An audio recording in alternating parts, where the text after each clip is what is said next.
ทุกคนคลิปนี้กะสิมาเปลี่ยนบรรยากาศเนาะสิมาเจอกับสาวหน่อยสาวม.2 ม.3นี่แหละประมาณนั้นเนาะเพนนังขายเหล็กอยู่อาโกย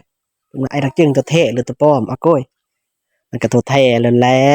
วจะประมาทค่อยโพดแล้วเขาว่าเจ้าก็เป็นตัวปลอมมาในเมื่อขอมาก็สิจัดให้เนาะมาคลิปนี้กะสิมาหยอกกันหน่อยนึงเนาะก็สิว่าน้องๆมาอ้ายหยอกแน่ว่ะเฮ็ดหยังดอกอ้ายสิซื้อเลขสวยหันนะ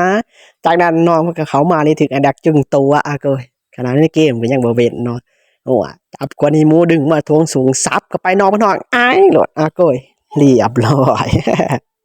อ่ะหยอกไปตัวแรกเนาะมาเบิ่งตัวที่2จังหวะนี้เนาะเพิ่นก็แล่นมาแต่ไสบ่ฮู้เนาะเพิ่นเมาแต่ขายเลขเนาะจังหวะนี้ตับกว่านี้หมูมาทวงสูงคือเก่าซับก็ไปบ่ทันเป็นหยังซับอีบาท2เรียบร้อยดังแตกไปน้องสาวพุ่นนี่แฟนไผก็บ่ฮู้มาซอยเด้อแฟนไผก็ได้จังหวะนี้เราดักป้อมไอ้ดักจึงอะไรเพิ่นตับกว่านี้หมูมาทวงสูงคือเก่าพี่น้องเอ้ยดึงออกมาซับก็ไปเรียบร้อยเลขก็บ่ได้ขายละบาทนี่ถึงไอ้ดักจึงขาไปแบบยับเยินนะจะสิหนีไปใส่หม่อมมุดต้มขี้เอียนไว้ล่ะมาให้อ้ายขาซะโดยดีมาจังหวะนี้นักยังบ่ได้ทุกคนสิหนีก็หนีบ่ทันนะสกอร์ก็4-0นะจังหวะนี้ก็คือว่าย่อไม่ดักจึงนะดักจึงมันตึงเกินจังหวะนี้เขาเพชรได้ป้อมนะประมาทโพดนะหยอกละลิ้นนะจะได้ก็กินขาดก็เรียกว่าให้สกอร์มันสูสีแน่ก็เรียกว่า5-1ก็มาจังหวะนี้ก็ให้โอกาสเนาะให้โอกาสน้องออกมาแต่ป้อมน้องเพิ่นก็บ่ออกมาน้องออกมาบ่ได้ห่วยตอบเลือดซะต่อเลือดยังเหลือเม็ดหนึ่งเนาะคันเหลือ2ขอนี่โอ้นั่นแปลว่าน้องเพิ่นบ่ไหวเนาะเรียกว่าต่อเหลือขอหนึ่งเนาะขอหนึ่งก็ยังเหลือขอตึงอีหลีหรอเนาะจากนั้นน้องเพิ่นก็ย่างมาบ่ยังบ่ยอมมาทุกคนเหลือเข้า2ขอขึ้นพอเลือดมันก็เด้งขึ้นต่ออีกบาทหนึ่งเลือดเหลือขอเดียวจังหวะนึงตีเนาะมันก็บ่ไหวตี